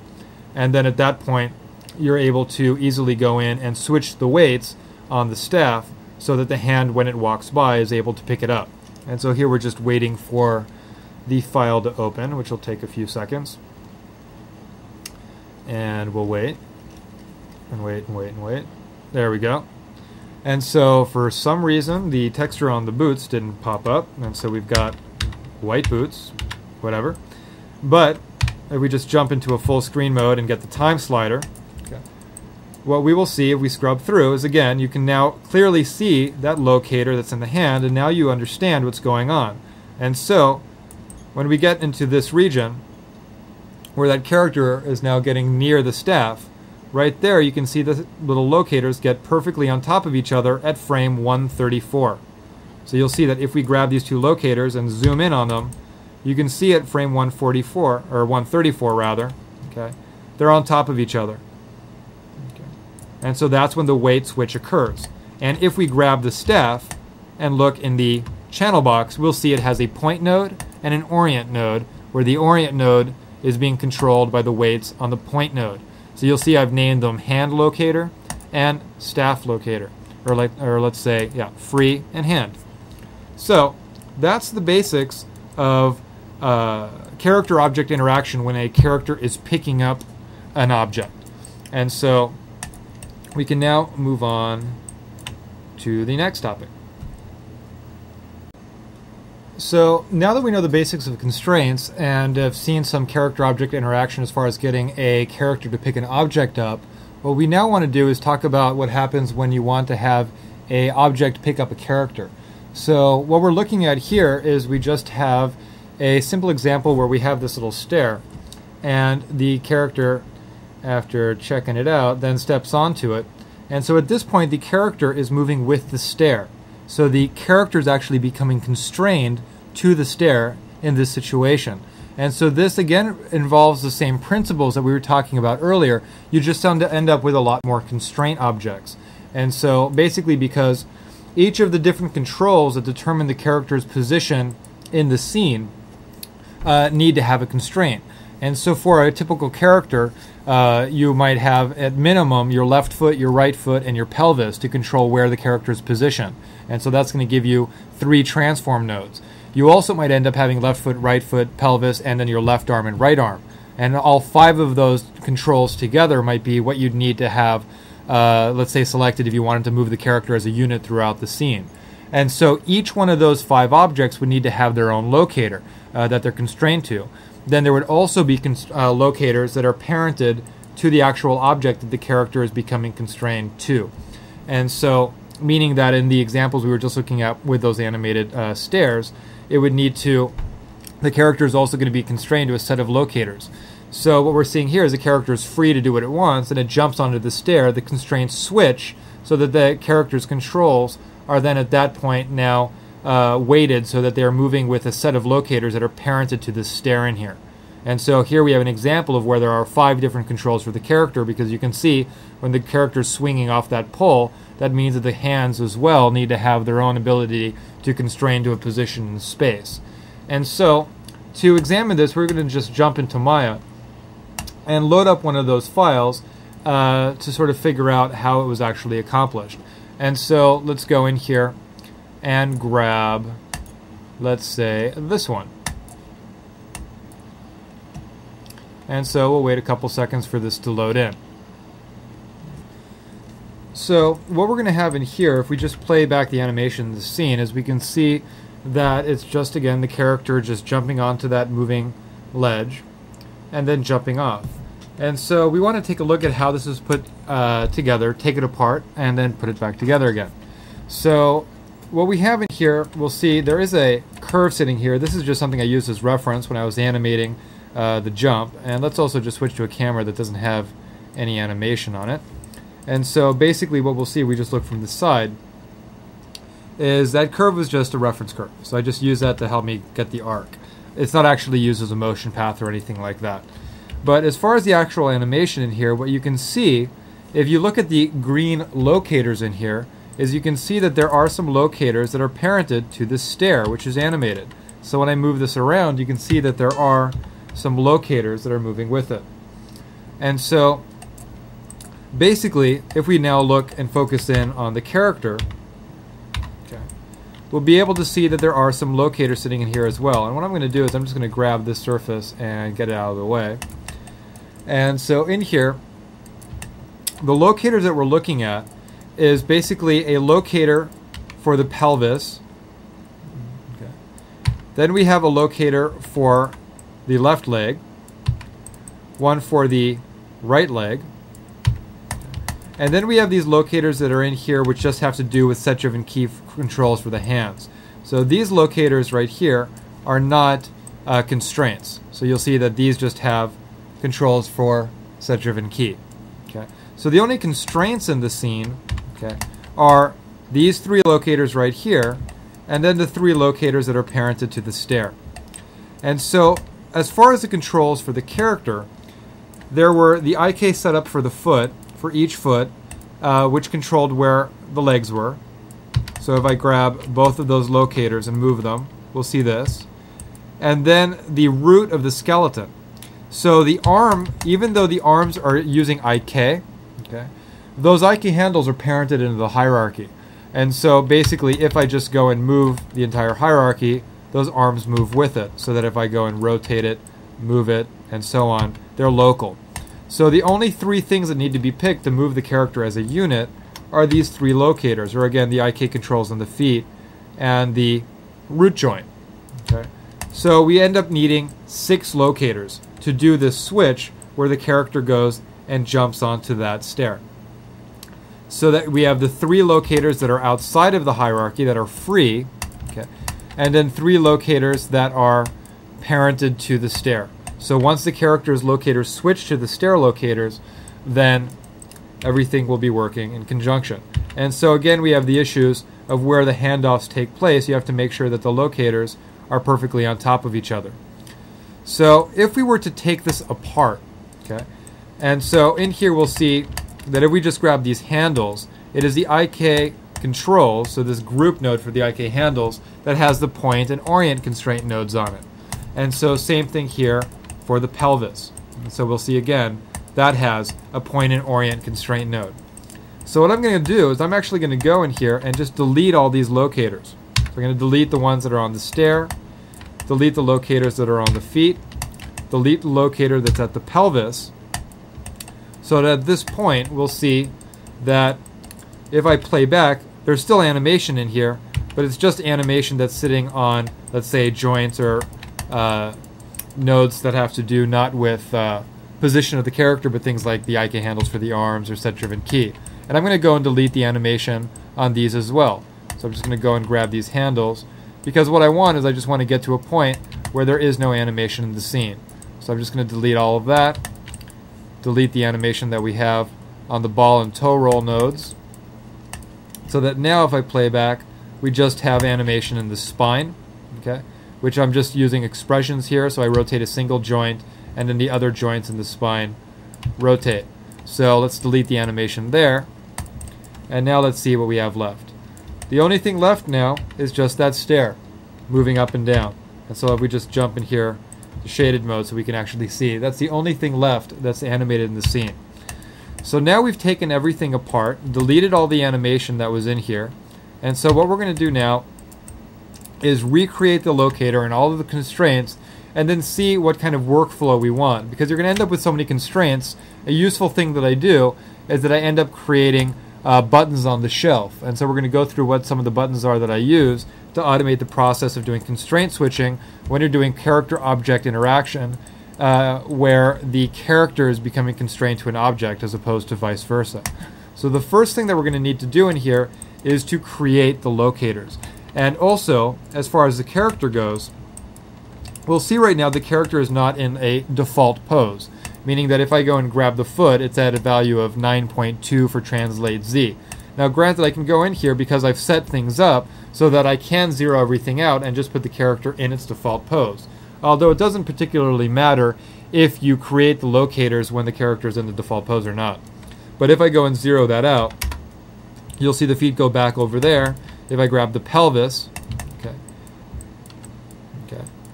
and then move the pelvis back to its default position, of 0. Now we can see we've got the character back where it was initially set up at the origin. So everything now is basically zeroed out, including the arms. Everything's set to 0 in there as well. So now for the locators. What we're going to do is we're going to create 6 locators. So I'm going to go in here to create, and I'm going to create first the locators for the stair. And so we've got 1, 2, and 3. So again, these are the 3 locators that'll be parented to the stair. And I'm going to go and grab all 3 of those and just jump to the side window and get those roughly positioned on the stairs. It doesn't really matter right now that they're perfectly resting on the stair or anything like that. We're just going to get them so they're roughly positioned so that we can go in and start setting things up. So let's grab these and maybe move them to the side a little bit so they're the general vicinity of where they'll need to be when the character wants to get onto the stair. And so at this point we can go in and parent them. So I'm just going to go and grab these 3 locators, shift select the stair, and go to edit parent. So that if I now go into the perspective window and play this back, we'll see, again, we don't want the animation on this camera, and so what we're going to do is we're just going to go and delete the animation on the camera so it stops getting in our way. And now we'll see this. So the 3 locators on the stair are parented, they're moving with it. We will also want to give them descriptive names. So this locator right here is going to be called pelvis. But this is going to be pelvis underscore, I'm just going to call this thing a ledge. So pelvis underscore ledge. Enter. Then this one is going to be right foot, or R foot underscore ledge. And then this last one will be left foot underscore ledge. So it's very important that you go and give descriptive names to your locators. It's going to make your life a lot easier. So we've got pelvis ledge, right foot ledge, left foot ledge. And so now these are the locators that are in the hierarchy. Now we can create the 3 locators that are going to be outside of that ledge hierarchy and be free to do whatever we want with them. So again, create, and we're going to create 3 more locators. So we've got 1, 2, and 3. And again, we will now name these. So this one is going to be called pelvis underscore free. This one will be R foot underscore free.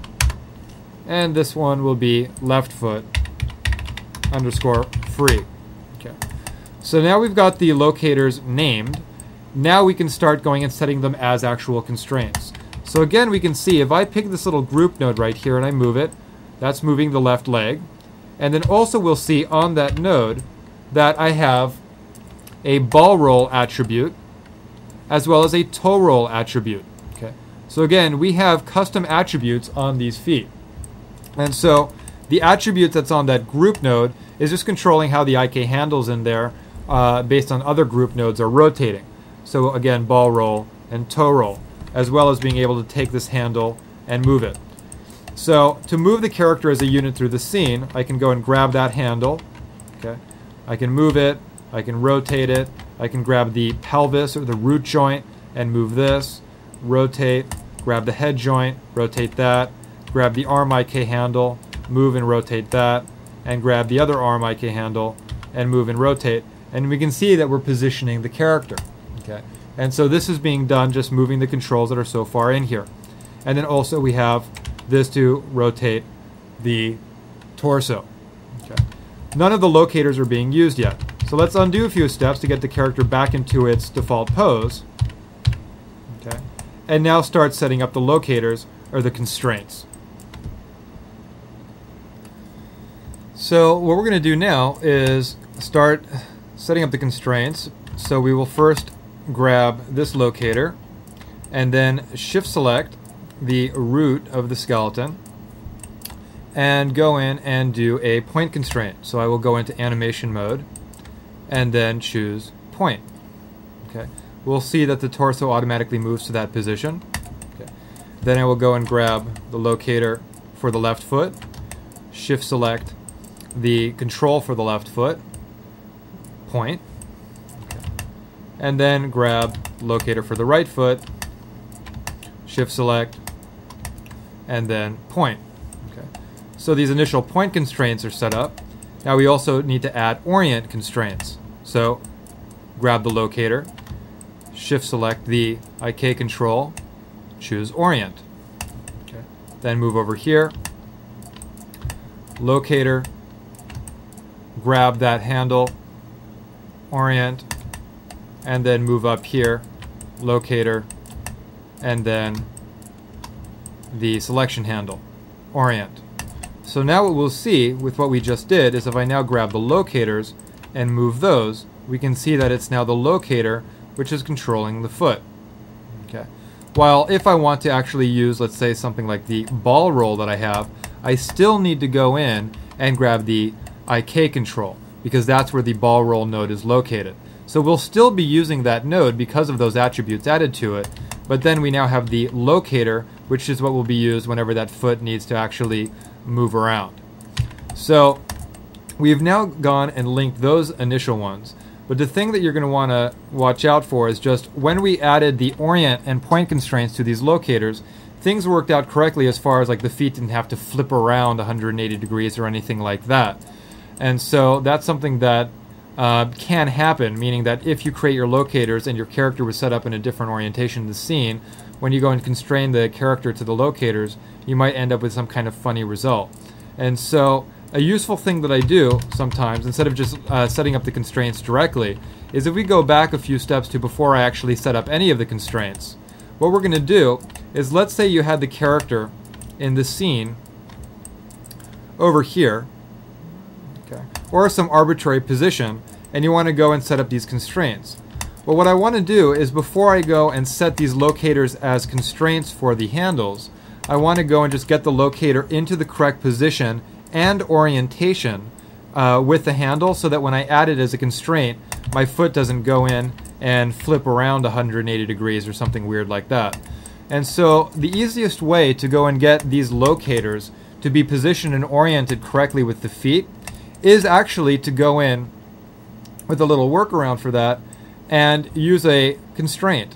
And so instead of constraining the foot to the actual locator, what I'm going to do is I'm going to grab the foot and actually constrain the locator to it using point and orient. And then I will go and grab the right foot's control, grab that locator, and do a point and orient. And then finally we'll do that up here, grabbing the pelvis, this locator, and then point and orient. So at this point, the locators are perfectly positioned with the handle controls or the kinematic controls for the character.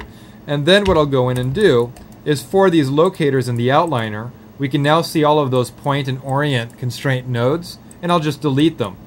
And by deleting those point and orient constraint nodes, we end up having our locators remaining in the position they got moved to. So you'll see these locators are still sitting where they were moved to due to the point and orient constraints, but now they are no longer constrained to those handles. But I know that they are in the perfect position and orientation. So that now what I can do is now finally grab the locator, grab the handle, and now constrain the foot to the locator using point and orient. And I'll see that my foot does not move or shift whatsoever. So I'll grab locator for the right foot, handle, point, orient, and then move up here, grab the locator for the pelvis, and then go in, point, and orient. And so now, if I grab the locator and move it, it's now moving the foot as we saw before. And same thing for the pelvis. Okay.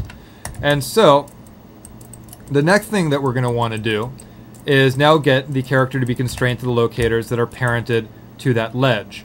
And so to do that, we will go in, grab that locator, shift select the pelvis, okay, and do a point and an orient. Okay. Then we will go in, grab the locator in this, on the ledge for the other foot, okay, do a point and an orient. Okay. And then go and grab the last one, okay, the right foot, point and orient. And then now we're in a situation where we'll see the character is now just averaging the position between the locator sets, the free ones and the ones parented to the ledge. And now we'll just go in, and if we select our handle or a control for the left foot, we can see it's got a point constraint node and an orient constraint node. And so for each of those, we'll see we have free and ledge. And so at this point, like we've done before, I will open up the connection editor so that I can have the point constraint nodes drive the orient constraint nodes. And again, this will now reduce in half the amount of keying I'm going to have to do. Because like we can see in here, just for the left foot, we have 1, 2, 3, 4 elements that'll have to be keyed. So that's 4, 8 once you add in the other foot, 12 when you add in the pelvis. So we can go from 12 to 6, which is a big difference. So we will open up the connection editor. And with this open, we will load the point nodes as the outputs and the orient node as the input. Okay. And then I will go in here and connect free to free and ledge to ledge. Okay. Then I will reopen the connection editor and now do it for the other foot. Load in the point constraint, load in the orient constraint, and then connect free to free and ledge to ledge. And then finally we need to do this for the pelvis. And so if I go in here and grab that, we will see the two nodes for point and orient. Go to the connection editor, load in point, load in orient, and then free to free, ledge to ledge. So now everything is organized so that if I go in and grab my foot now and go to the point node, I'm going to set the weight to the ledge to 0. So now you can see it's very nice that we have named our locators because it's very easy here to see we have free and we have ledge. So put that to 0 for the ledge, for that foot. And then for the other foot, put ledge to 0. Okay. And then for the pelvis, okay, put ledge to 0. And again, the way I'm doing this is by grabbing the handles, not the locators, because again, it's the handles, okay, the kinematic controls that are constrained. And so now we can see that since the weight values have a value of 1 to the locators that are free, the character is now moved back to its initial position. Okay. So if I now play back, even though the handles or the kinematic controls for the character are constrained to those locators that are parented to the ledge, we're not getting any movement in the character because those weight values are turned off to the ledge. And we only had to change 3 numbers. Okay. And so at this point, we can go on and start seeing what kind of issues might come in once you start needing to animate. And so, because the thing is, since there's a lot of different things to keep track of, it's easy to start getting confused when you start trying to get the character to jump onto that ledge. just because of the fact that there are not only all these locators, but also, for example, the handles for the arm, all the forward kinematic controls that are in here, let's say to do the head rotation, and then the fact that we still have on those handles on the feet are ball roll and toe roll nodes, which are custom attributes, which have nothing to do with the locators. And so some terminology that I basically use for this is the idea of having omni controls and then your locator controls or your constraint controls. And so when I say omni, what I'm meaning by that is controls which are always being animated regardless of whether the character is, or regardless of which constraint set the character is constrained to. Meaning that something like this head rotation, this is just forward kinematic joint rotation. Well, regardless of whether the character is constrained to the ledge or standing out here free, I'm still going to be using the same joint to rotate the head around. And so that's an omni control. Same thing goes, for example, with my collarbones, if I'm going to go and rotate that. Or all the set-driven key controls I have in here, let's say for the hand. So again, these are all things that I consider omni. If I look in here and grab one of the locators are not omni controls, meaning this control for the left foot right now is only good while this locator is on as a constraint. But once I go and switch the foot to being tied to the locator down here for the left foot that's on the ledge, then things are shifting as far as how I control the foot. So those I define as constraint controls in a different category than omni controls. And then aside from all of those issues, a lot of different things in here will require different kinds of keyframes, meaning that my constraint values I want to keyframe with stepped keys, while something like my arm moving around, I might want to use spline keys. And then my locators to control the feet moving around, I'll probably want to use clamped keyframes, so my feet don't slip and slide through the floor as the character, let's say, is walking around.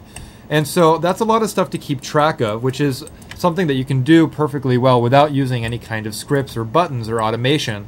But that's what we're now going to get into. Is just a couple things that are useful to do to automate the process of setting keys in here, so the workflow gets sped up a little bit.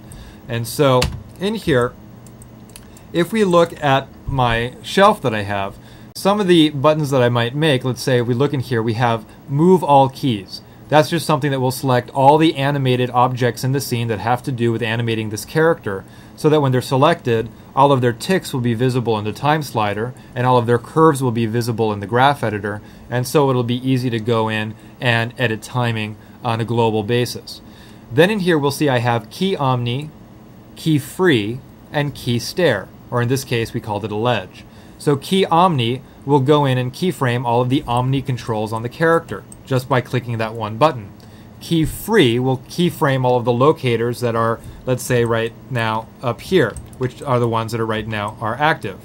Key stare will keyframe all of the locators that are down here that are parented to that ledge. And then some other things that you can do. I have some switch buttons where I have a free switch and a ledge switch, meaning that if I click the free switch, the character will, all of the weights of the constraints will automatically change their values and keyframe themselves, so the character will be constrained to the locators that are outside over here, while if I click the ledge switch, the character would be constrained automatically to the ones down here, and those weight values would be keyed for me. And so, looking in this scene, the way that buttons like that are created, let's say for example something like move all keys, well that's very straightforward to make a button like that. And if I go in here and just open up my command line and open my script editor, okay, I'm just going to go and clear history and clear input. And so with this done, to create a button, let's say like move all keys, something that you can do is just go in and grab all the different controls of the character. So I'll clear history and then go in here and literally start selecting and shift selecting one by one all of the different controls for the character. And that also is going to include the locators, okay, as well as the handles down here, okay, the locators for each foot, okay, and then the locators that are parented to the ledge. And so by selecting all of these, we can now see that they all become listed in here, so that if I highlight all of this and middle mouse button drag it to my shelf, I now have something which will select the head and then shift select the left collar, right collar, the spine control, left arm, right arm, the pelvis, the locators, all that kind of stuff is now in that button, and that would be dragged to a shelf. And so if we go in here and let's say go to a new shelf, so I'm just going to remove some of the items that are sitting here on this shelf right now, I could just go in and highlight that, middle mouse button, drag that to my shelf, so that if I deselect everything in the scene, I can now click that button, it'll select all the controls of the character, and any animation on it will now pop up in the time slider. Okay. As far as creating something like the key Omni control, that's something that would be a little bit different. What I would do for that is clear history and clear input. And if we actually look at the button that I have right there, what we're going to see in here is that that key Omni control does a couple things. It sets the tangent types for the type of keys that I want. And so right now we can see it's setting the tangents to spline, and then it's selecting the head, the spine control, the left foot and the right foot handles that have the ball roll and toe roll controls. It's selecting the locators that have the set-driven key controls for the hands and fingers, and then it's setting a keyframe. And so we've already talked about the mel commands to change your tangents, and so here we'll just see key tangent -G minus ITT spline minus OTT spline. So ITT just stands for in tangent type, and OTT stands for out tangent type. And then we'll see we have a select -CL, which is clear, and then select -R, the head, and then select -toggle, which is like shift selecting, the spine controls, and so on, until finally we have this line, which is set keyframe, where keyframe has a capital K. And then these are just some of the default settings that I grabbed from the script editor, which you actually don't need, just so that hierarchy is set to none, so it only keyframes the selected nodes and none of their children. So minus hierarchy space none, and then we have minus control point space 0 and minus shape space 1. So that is my key Omni control. And so if I actually go in here right now and click that, what we'll see is that now we have a keyframe at frame 1 for all of those different items that are listed inside that button. Okay. So, and let's undo that. Then we have key free. If I look in here for that, and clear history and clear input, this is going to key the locators that right now are active, meaning the ones that I called free, the ones that are not parented to the ledge. So if we look at that button, what we'll see is that it's setting the tangents again to spline, then it's doing a select -CL to clear the selection list, and then it's selecting the right arm, and or rather left leg and right leg free locators, and then the pelvis, and then setting a keyframe. So again, spline tangents for the left arm and right arm, although the thing is the script we're looking at right now is actually for a scene where the left arm and right arm have controls that need to be keyed with locators, meaning that they're not parented inside the hierarchy.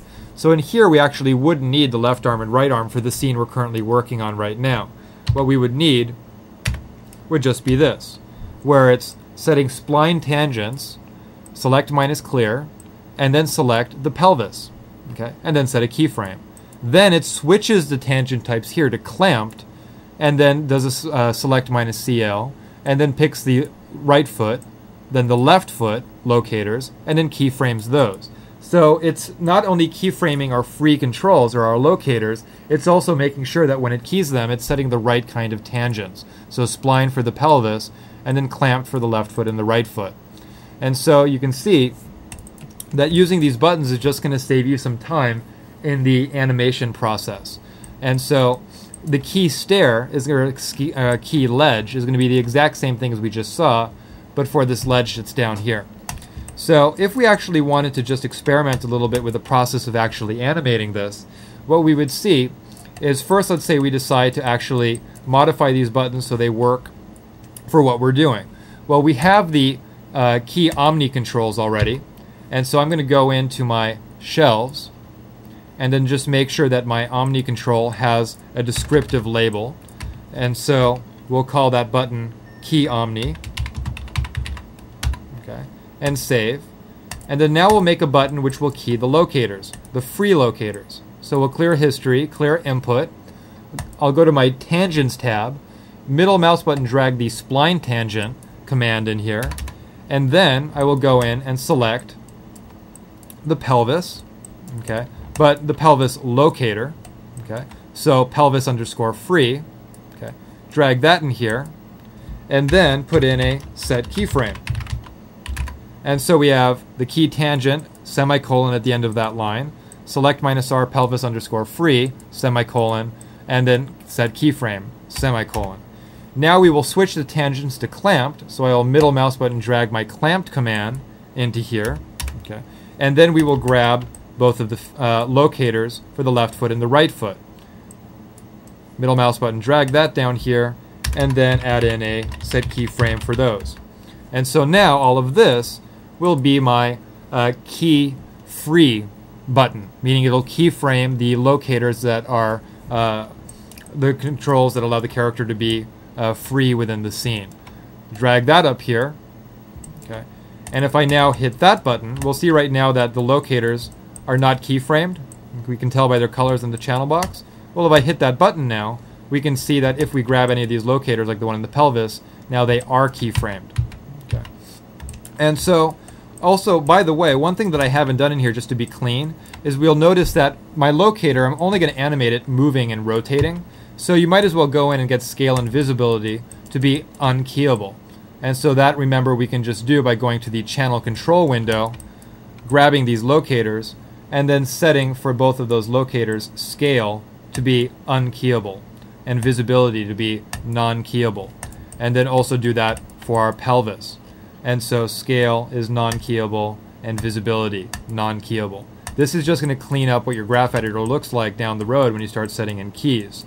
And so now, if we also want to make our next button, first I will go in and give a label to that button, which we'll call it key free. And so let's go in and key space free, save. Okay. And now we'll make one for keyframing these locators that are parented to the ledge. And so for these, if I grab this, we'll see that's called pelvis underscore ledge. So I will just change that command in here to ledge. Okay. And then down here, I'll change where it says free to ledge. So you'll see I really don't need to make much of a change to the script that I use to key the free locators. And so again, it's spline tangents, grab the pelvis for this locator right here, key it, and so on for the ones that have to do with the feet. Drag that up here, and now if I go to my shelves, I'll give that a descriptive label, so that one will be called key ledge. Okay. And then now, if I hit or select one of those locators, we can see they're not keyed. Okay. I will go to the channel control window. I will grab all three of these locators. Okay. Grab scale and set it to be non-keyable, and visibility non-keyable. Okay. And now, none of them are keyed, but if I go and hit my key ledge button, now we can see that all three of these locators have been keyframed. Okay. So, at this point, things are basically ready to be animated, meaning we have all the constraints, they're set up, we've made some buttons to automate the process of animating, and then we've also gone in and made sure that we have our point weights driving our orient weights so that it's even easier. And so finally, at this point, if we wanted to animate, we would really just go in and figure out when we wanted the character to jump onto the step. And so if we want him to, let's say, jump on the step, like let's say around that point right there, we're not going to go in and animate the whole thing, because obviously it would take a few minutes to do, but you would understand that we'd just go back to frame 1, and I would hit key omni at frame 1, and key free at frame 1, which is keyframing those locators. Okay, and then what we'd do is go in and also I'll just key the locators on the ledge, so they also have a key at frame 1. So now everything is keyed at frame 1. And then I can go in and let's say let's say around this region right here is where the character actually jumps, around frame 60. And so prior to frame 60, the character should still be standing over here. And so let's say by the time we get to frame 60, we go and grab this locator and move this down a little bit, and maybe grab that torso and bend that, and grab the arm and move that out and that out a little bit, and the head and rotate that down so that at frame 60 I'll set a key by again hitting key omni at frame 60 and key free at frame 60. Okay. And so that now, one thing that I can tell if I look in here at my key omni button is that if I go and grab let's go in here, clear history, clear input. The key omni button, I forgot to add a set keyframe at the end of it, and so I'm just going to go and put in set keyframe. Okay, and then drag that. Although instead of doing it that way, I'm just going to go to my shelf editor, grab key omni, and edit the commands to add a set keyframe to the end of that. So edit set keyframe, save all. Okay. And then if I close that, we'll now see that at frame 60 I can set a key for all those nodes, but I'm also going to go back to frame 1, okay, and go in and just zero out the arm back to its original position at frame 1, as well as the torso, okay, and the head. Okay. And then at frame 1 hit my key omni button, so that now from frames 1 to 60 what we'll see is the character is just getting ready to jump for those 2 seconds. And so if we go in here, we can see that's what we have right now. And so then it would be a matter of just animating the jump, which is just regular animating. But when you get to the point that you finally want to do the switch, or the constraint switch for the character jumping onto the stair, so let's say we jump to, let's say, around frame 90, which would be when the character is actually getting onto the ledge, okay? Or actually, the character would probably want to be on the ledge by around frame 70, I'd say.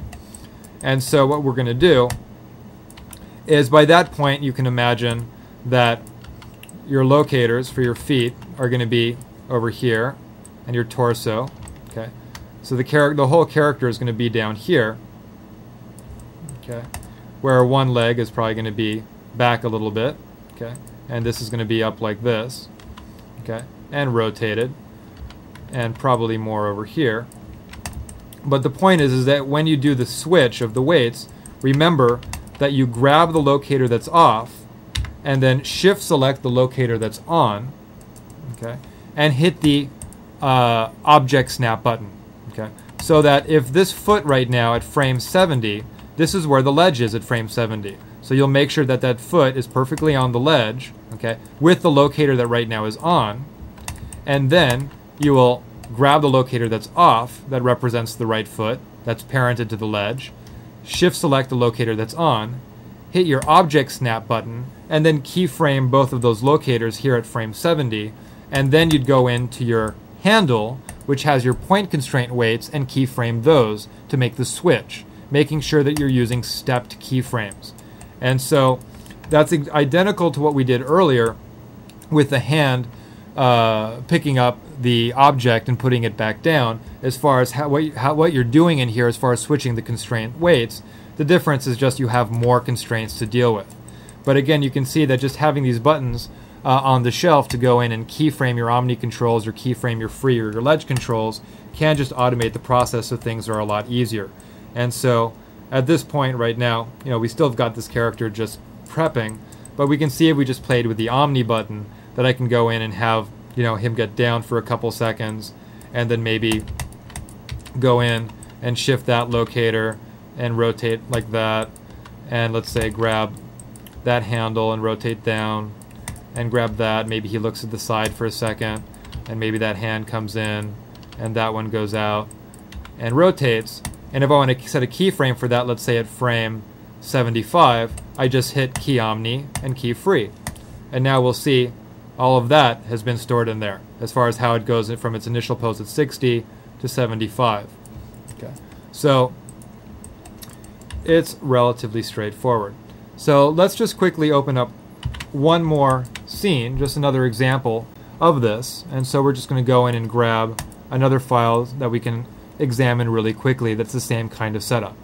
And so we will open this and wait a couple seconds for it to load. And so in here, now that this file is loaded, we can see that if we play it back, the character just jumps, swings, lands, gets onto the stair, and then the stair moves.